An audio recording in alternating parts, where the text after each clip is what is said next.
우리는 좋은 날, 기쁜 날이 있으면 선물을 주고받습니다. 생일날이나 또 결혼식 날, 또 입학식 날, 졸업식 날, 회갑이나 칠순 등 기쁜 날이면 선물을 주고받습니다. 선물은 우리의 마음을 표현할 수 있는 좋은 도구입니다. 사람의 마음은 눈에 잘 보이지 않습니다. 그러나 선물을 통해서 내가 상대방을 얼마나 사랑하는지, 얼마나 내가 소중히 여기는지 표현할 수 있습니다. 또한 상대방 또한 선물을 받으면서도 평소에는 상대방의 마음을 몰랐다가 선물을 통해서 이 사람이 나를 소중히 생각하는구나, 이 사람이 나를 사랑하는구나 하는 것을 깨닫게 됩니다. 하나님과 우리 사이에도 선물이 있습니다. 하나님은 우리들에게 놀라운 선물, 상상도 못하는 선물을 우리들에게 나눠주십니다. 우리는 하나님이 주시는 선물을 통해서 우리를 향한 하나님의 마음을 깨달아 알 수 있습니다. 또한 우리는 하나님을 향한 우리의 마음을 선물에 담아서 하나님께 드릴 수도 있습니다. 선물을 통해 우리 마음을 하나님께 표현하는 것입니다. 오늘은 선물에 관한 말씀입니다. 예수님 당시에 종교적인 권위를 가졌던 사람들은 바리새인들입니다. 이 바리새인들은 형식적인 신앙생활을 했고 위선적인 신앙생활에 빠져 있는 사람들입니다. 예수님께서 이들의 거짓과 위선과 교만을 계속 폭로하시자 바리새인들은 예수님을 굉장히 미워하게 됩니다. 그래서 바리새인들은 무리를 지어서 예수님이 가시는 곳마다 따라다니며 집요하게 예수님을 괴롭혔습니다. 그래서 예수님은 세 차례에 걸쳐서 피난 여행을 다녀오십니다. 첫 번째 피난 여행 때는 이두레 지방 베세다에서 오병이어 기적이 일어났습니다. 두 번째 피난 여행 때는 이방인들의 땅인 데가볼리에서 칠병이어의 기적이 일어났습니다. 세 번째 피난 여행 때는 갈릴리 호수를 지나서 이두레 지방 빌립보 가이사랴라고 하는 도시에 가시게 됩니다. 오늘 말씀은 예수님과 제자들이 이 빌립보 가이사랴라고 하는 도시에 도착했을 때 발생한 사건입니다. 헬몬산 기슭에 자리 잡은 빌립보 가이사랴는 사시사철 맑은 물이 철철 흘러 넘치는 매우 아름다운 도시입니다. 우리나라는 팔도강산 어디든지 간에 맑은 물이 흘러 넘치지요. 이스라엘은 물이 굉장히 귀한 그런 나라입니다. 그러다 보니까 이 가이사랴 빌립보 가이사랴처럼 맑은 물이 1년 내내 흘러 넘치는 것은 매우 특이하고 신비로운 장소라고 할 수 있겠습니다. 베들레헴의 어린 아이들을 살해했던 헤롯 왕이 죽자 그는 자기 아들 빌립을 이 이두레 지방을 다스리는 분봉 왕으로 세우게 됩니다. 빌립은 이곳을 아름답게 정비해서 이두레 지방의 수도로 삼고 이름을 빌립보 가이사랴라고 이름을 짓게 됩니다. 우리나라 여러분 세종시처럼 새로운 도시를 짓고 새로운 이름을 짓는 것처럼 그렇게 이 빌립은 이두레 지방의 가이사랴 빌립보라고 하는 새로운 도시를 만들게 됩니다. 이 빌립보 가이사라고 하는 이름은 가이사는 로마 황제 케사르를 가리키고 빌립은 자기 이름을 가리킵니다. 그러니까 빌립이 가이사랴 황제에게 바친 도시, 이런 이름의 뜻이 바로 빌립보 가이사랴입니다. 헤롯 빌립은 이 가이사랴에 사람들이 많이 몰려오도록 하기 위해서 당시 사람들이 숭배하는 여러 신들의 신전을 이 도시 곳곳에 만들었습니다. 빌립보 가이사랴는 마치 신들의 전시장 같았고 종교의 백화점처럼 이렇게 도시가 성장하게 됩니다. 그곳에 만들어진 대표적인 신전 몇 개를 꼽자면 첫 번째는 바알 신전입니다. 바알 신은 이스라엘 백성들이 전통적으로 숭배했던 우상입니다. 농사를 짓는 사람들에게 풍년을 가져다 주고 성적인 만족, 성적인 쾌락을 가져다 준다는 신이 바알 신입니다. 농사꾼들은 하나같이 이 바알 신을 숭배했습니다. 두 번째 신은 판 신입니다. 판 신은 목축의 신이었고 노래와 춤의 신이었습니다. 그래서 소나 양을 키우는 목축업하는 사람들이 부자가 되고 싶을 때 가축이 새끼를 많이 낳기를 기원할 때 숭배하는 신이 판신입니다. 또한 노래를 좋아하고 춤을 좋아하는 사람들도 판신을 섬겼습니다. 세 번째 신전은 로마 황제를 숭배하는 신전이었습니다. 황제는 그 당시에 최고의 권력과 부귀를 가진 사람이죠. 지난주에 사우디아라비아 왕세자인 빈 살만이 우리나라를 방문했습니다. 그의 재산은 약 2조 달러인데 우리 돈으로 환산해 보면 약 3천조라고 합니다. 3천만 원도 아니고 3천억도 아니고 3천조, 3천조입니다. 영국 프리미어 리그 축구팀 뉴캐슬의 구단주가 되었죠.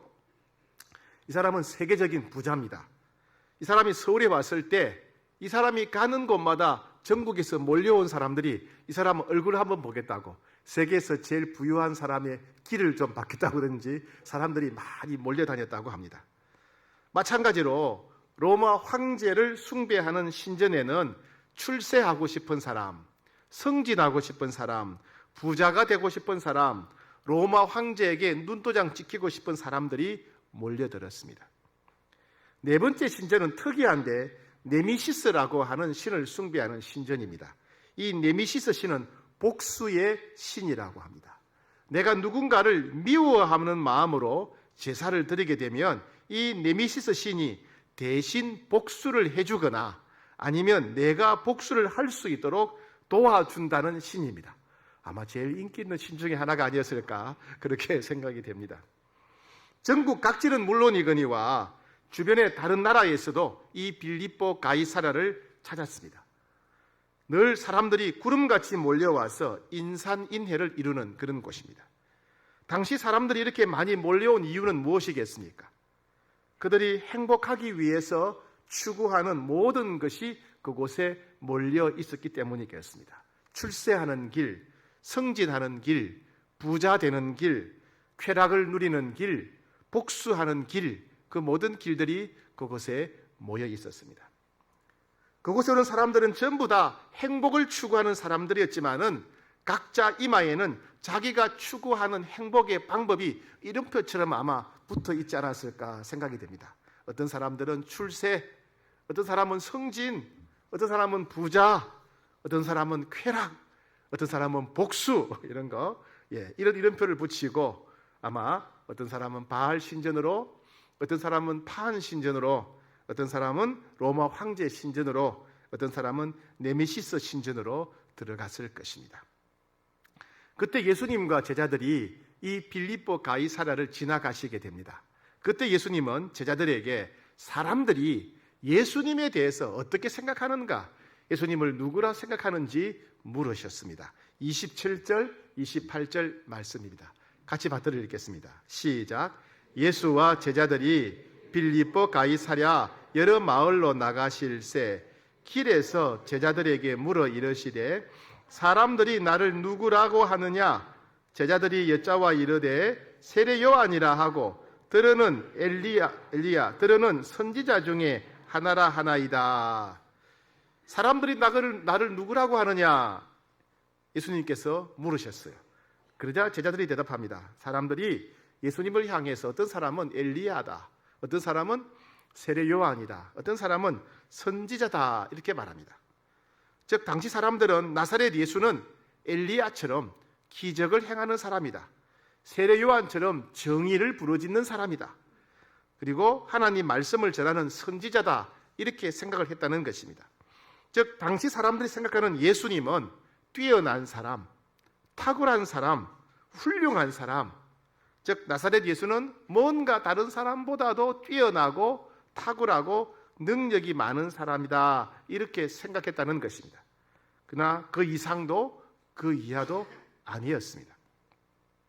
이어서 예수님은 제자들에게 그렇다면 너희들은 나를 누구라고 생각하느냐, 어떤 사람이라고 생각하느냐라고 예수님이 질문하셨습니다. 29절입니다. 시작. 또 물으시되 너희는 나를 누구라 하느냐? 베드로가 대답하여 이르되 주는 그리스도시니이다 하매 그렇다면 너희는 나를 누구라 생각하느냐? 라고 예수님이 물으시자 제자들 중 한 명인 베드로는 주는 그리스도이십니다 라고 대답했습니다. 그리스도란 히브리어 메시아라고 하는 단어를 헬라어로 번역한 단어입니다. 즉 그리스도란 메시아라는 단어와 같은 단어지요. 하나님이 기름을 부으신 자 이런 뜻입니다. 하나님이 기름을 부으신 자는 하나님의 목적을 위해서 따로 세우신 자를 가리킵니다. 하나님이 인류를 구원하기 위해서 보내신 분이라는 뜻입니다. 그렇다면 그리스도이신 예수님은 태어날 때부터 죄악의 구렁텅이에 빠진 인류를 구원하는 구세주라는 뜻입니다. 예수님은 절대로 빠져나올 수 없는 지옥 형벌로부터 인류를 구원하는 구세주라는 뜻입니다. 예수님은 인생의 목적을 알지 못해 방황하는 사람들에게 길이요 진리요 목적이 되시는 구세주라는 뜻입니다. 예수님은 탐욕의 노예가 되어 헛된 것을 추구하며 살아가는 사람들에게 이 세상 무엇과도 바꿀 수 없는 보물보다 귀한 구세주라는 뜻입니다. 예수님은 가난과 질병과 박해에 시달리며 사는 모든 사람들에게 무엇을 위해 살아야 될지, 어떻게 살아야 될지 유일한 답이 되시는 구세주라는 뜻입니다. 예수님이 어떤 분이신지를 잘 설명하고 있는 것 중에 하나가 찬송가 96장입니다. 1절에 보면 예수님은 누구신가? 우는 자의 위로와 없는 자의 풍성이며 천한 자의 높음과 잡힌 자의 노임되고 우리 기쁨 되시네. 2절입니다. 예수님은 누구신가? 약한 자의 강함과 눈먼 자의 빛이시며 병든 자의 고침과 죽은 자의 부활되고 우리 생명 되시네. 3절입니다. 예수님은 누구신가? 추한 자의 정함과 죽을 자의 생명과 죄인들의 중보와 멸망자의 구원되고 우리 평화 되시네. 4절입니다. 예수님은 누구신가? 온 교회의 머리와 온 세상의 구주시며 모든 왕의 왕이요 심판하실 주님 되고 우리 영광 되시네. 네. 1절만 한번 불러볼까요? 1절만요. 예수님은 누구신가? 우는 자의 위로와 없는 자의 풍성이며 천한 자의 높음과 잡힌 자의 노임되고 우리 기쁨 되시네. 그런데 여러분들은 예수님을 누구라고 생각하십니까? 혹시 여러분들 중에 어떤 분들은 예수님은 석가나 공자나 마음메처럼 세계 4대 성인 중에 한 사람이라고 생각하지 않습니까? 혹시 어떤 분들은 예수님을 기독교를 시작한 종교 창시자다 혹은 윤리 도덕가라고 생각하는 분 계시지 않습니까? 아니면 이스라엘을 로마의 식민지에서 해방시켜 자주 독립국가를 세우려고 했던 민족 해방투사 이스라엘 독립운동가라고 생각하지 않습니까? 혹은 예수님은 전설, 사람들이 꾸며낸 이야기에 등장하는 인물 홍길동처럼 인간의 상상력으로 만든 문학 작품 속의 인물이다 이렇게 생각하는 분 계시지 않습니까? 아니면 여러분들은 우리가 태어날 때부터 죄악의 구렁텅이에 빠진 인류를 구원하는 분이 바로 예수님이라고 여러분 정말 믿습니까? 그렇다면 여러분들은 죄와 탐욕의 노예에서 해방될 수 있습니다. 여러분들은 예수님이 절대로 빠져나올 수 없는 지옥 형벌로부터 인류를 구원하는 구세주라고 믿습니까? 그렇다면 여러분들은 이 세상을 떠날 때 지옥 형벌이 아니라 하나님이 계신 영원한 복락의 천국에 들어가게 될 것입니다. 여러분들은 예수님이 인생의 목적을 알지 못해 방황하는 사람들에게 길이요 진리요 목적이 되시는 구세주라고 믿습니까? 그렇다면 여러분들은 길이요 진리요 생명이신 예수님을 따라서 예수님과 함께 살아갈 수 있는 특권을 받은 사람들입니다. 여러분들은 예수님이 가난과 질병과 갖가지 고통에 시달리며 사는 모든 사람들에게 유일한 희망과 답이 되는 구세주라고 믿습니까? 그렇다면 여러분들은 가난과 질병과 갖가지 고통 속에서 기쁨과 평안을 누리며 소망 가운데 살 수 있습니다. 그렇다면 예수 그리스도 이 이름은 이 세상 무엇과도 바꿀 수 없는 가장 귀한 이름입니다. 예수 그리스도의 이름은 이 세상 누구와도 비교할 수 없는 가장 존귀한 이름입니다. 그렇다면 이 세상 모든 부귀와 존귀와 영광과 권력과 모든 것을 다 가졌다 할지라도 예수 그리스도 이 이름을 갖지 못한 사람은 아무것도 갖지 못한 것과 같습니다. 그렇다면 이 세상에 살면서 돈과 명예와 권력과 건강과 쾌락과 이 모든 것을 다 잃어버렸다 할지라도 예수 그리스도 이 이름을 가진 자는 가장 행복한 자요, 가장 복된 자임에 틀림없습니다. 우리는 요즘 매일 저녁에 다니엘 기도회를 진행하고 있습니다. 지난 11월 18일 금요일 강사는 손경민 목사님이셨습니다. 은혜나 감사와 같은 찬양을 만드신 분입니다.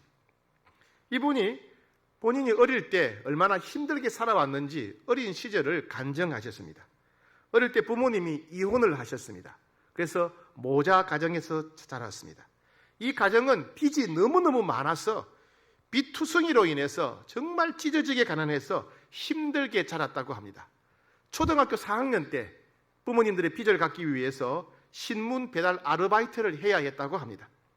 중학교, 고등학교 때는 남들처럼 공부는 하지 못하고 새벽 일찍 배달 일을 하고 학교를 마치면 돌아가서 또 아르바이트를 했다고 합니다.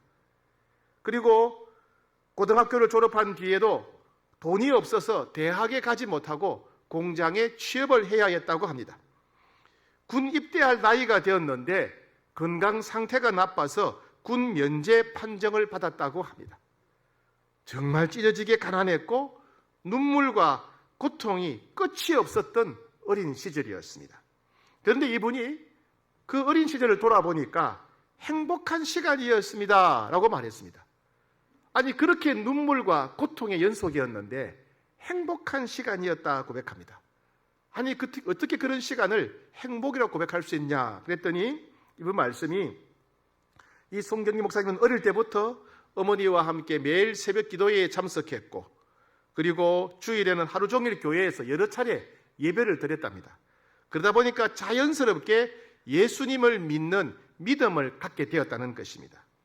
예수님을 믿는 믿음을 갖게 된 이후에 믿음의 눈으로 보니까 지나온 모든 것이 하나님이 베풀어 주신 선물이었구나, 은혜였구나 하는 걸 깨닫게 되었다는 것입니다. 지나온 모든 삶이 하나님 주신 선물이요 은혜였구나 생각하니까 모든 것이 감사하고 감사하더라는 것입니다. 믿음의 눈으로 보니까 모든 것이 하나님이 주신 선물이요 은혜고 감사한 삶이니까 나의 지난 삶은 행복한 시간이었구나 하는 것을 깨닫게 되었다는 것입니다. 믿음의 눈으로 보는 모든 것이 은혜고 믿음으로 눈으로 보니 모든 것이 감사고 그러니 모든 것이 행복이었다, 이렇게 고백하셨습니다. 예수님을 구세주로 믿는 사람은 하나님께서 은혜를 부어주시고 은혜로 보살펴 주십니다. 그래서 예수님을 구세주로 믿는 사람은 하나님이 베풀어 주시는 이 은혜를 볼 수 있는 믿음의 눈을 갖게 됩니다. 그래서 예수님을 믿는 사람은 모든 것이 감사요, 모든 것이 행복일 수가 있는 것입니다. 그렇다면 예수님을 믿는 것이 곧 행복의 열쇠인 것입니다. 빌립보 가이사랴에서 행복을 찾기 위해서 각종 신전에서 제사 드렸던 사람들에게 진짜 필요한 행복의 열쇠는 그들 바로 옆에 서 계신 예수 그리스도였습니다. 행복을 찾기 위해 돈과 명예와 자리와 건강과 쾌락과 이 모든 것을 추구하는 온 세상 사람들에게 진짜 필요한 행복의 열쇠는 예수 그리스도 한 분뿐입니다. 오늘 마가복음 8장 27절부터 29절과 똑같은 사건을 마태도 마태복음에 기록하고 있습니다. 그런데 마태복음에 보게 되면 베드로가 예수님에 대한 믿음을 고백하자 예수님이 이렇게 베드로를 칭찬하셨다고 합니다. 마태복음 16장 17절에 예수께서 대답하여 이르시되 바요나 시몬아 네가 복이 있도다. 이를 너에게 알게 한 이는 혈육이 아니요 하늘에 계신 내 아버지시니라. 예수님은 베드로야, 네가 나를 그리스도라고 고백했는데 너 참 복되다. 내가 그리스도라는 것을 너에게 알게 해주신 분은 너의 가족이나 친척이나 친구가 아니라 하나님이시다. 하나님께서 너로 하여금 내가 그리스도라는 사실을 알게 해주셨다. 이런 칭찬의 말씀입니다. 베드로가 예수님을 구세주로 믿게 된 것은 베드로가 깨달아 알 수 있도록 하나님이 도와주셨기 때문이라는 것입니다. 즉 예수님을 구세주로 믿는 믿음은 하나님이 베드로에게 주신 선물이라는 뜻입니다. 예수님을 구세주로 믿는 믿음은 예수님에 대한 설명을 다 들은 후에 내가 선택한 것이 맞습니다. 그렇죠? 내가 선택했습니다. 그런데 분명히 내가 예수님을 믿기로 선택했지만은 여러분도 그렇지요, 그죠? 여러분들이 예수님을 믿기로 선택하신 것이지요. 여러분들이 예수님을 구세주로 믿기로 다 선택하셨어요. 그런데 가만히 생각해 보면 우리가 예수님을 믿기로 선택했다는 것 자체가 너무 신기하고 놀랍고 희한한 일입니다. 아니 어떻게 한 번도 본 적이 없는 2000년 전에 한 사람을 메시아 그리스도 구세주라고 믿는다. 이건 보통 일이 아닙니다. 정말 희한한 일입니다. 나름 똑똑하고 잘났다고 생각하는 내가 죄인이요 영원한 지옥 형벌을 받아야 마땅하다고 믿는 것도 보통 일이 아닙니다. 나사렛에서 태어난 예수라는 사람이 십자가에 못 박혀 죽은 것은 하나님이신 그분이 내가 받아야 할 모든 형벌을 대신 받으신 것이라고 믿는 것도 이만저만 보통 일이 아닙니다.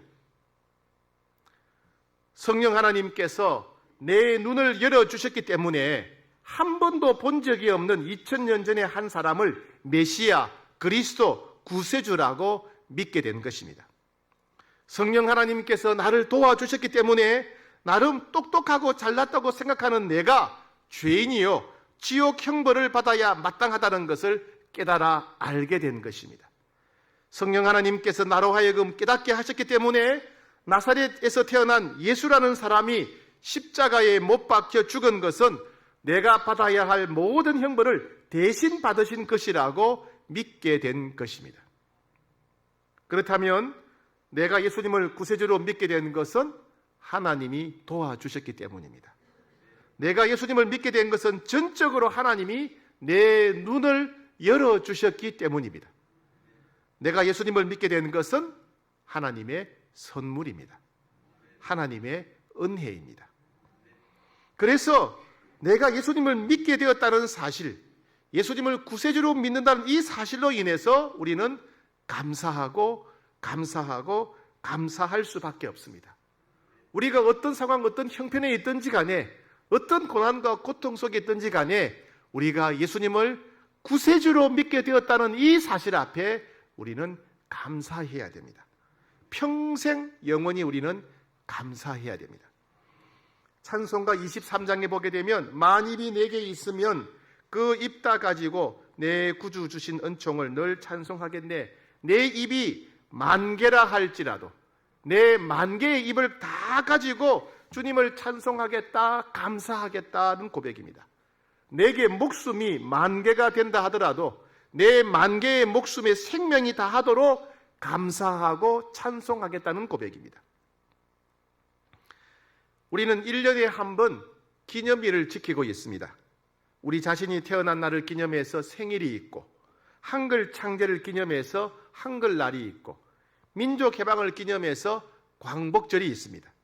모든 절기 가운데 1년 중 하루를 정해서 하나님께서 우리에게 베풀어 주신 모든 은혜와 선물에 대해서 집중적으로 감사하기로 정한 날이 바로 추수감사주일입니다.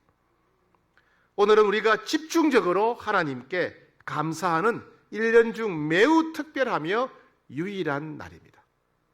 우리는 1년 중 하나님께서 베푸신 모든 은혜에 대해서 감사드려야 되고, 특별히 우리로 하여금 예수님을 구세주로 믿게 해주신 은혜에 대해서 우리는 감사드려야 됩니다. 오래전에 미국에서 있었던 실화입니다. 미국에 있는 모든 그리스도인들은 물론 일반 시민들의 가슴에 큰 감동을 주었던 한 어린 소년에 관한 이야기입니다. 이 소년의 이름은 라이언 화이트였습니다. 이 라이언은 13살 때 혈우병을 앓아서 수술을 하게 되었는데 그만 의사와 간호사들의 실수로 수혈을 잘못해서 수혈로 인해서 선천성 면역결핍증 에이즈에 그만 걸리게 된 거예요.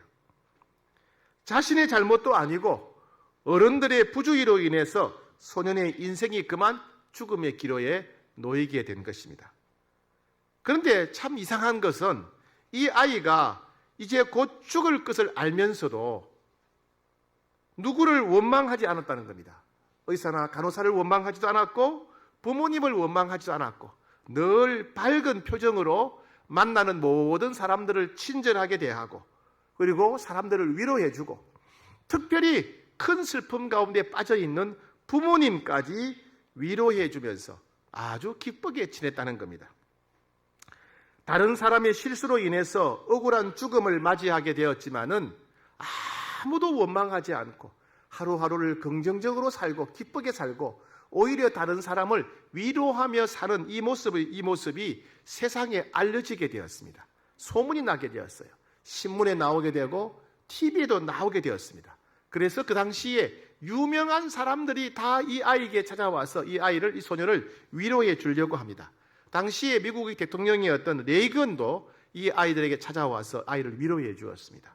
그리고 그 당시에는 대통령이 아니었던 도널드 트럼프 세계적인 부호죠. 또 찾아와서 이 아이를 위로해 주고 그 당시 세계 최고로 유명한 가수였던 마이클 잭슨도 찾아가서 선물도 주고 이 아이를 위로했다고 합니다.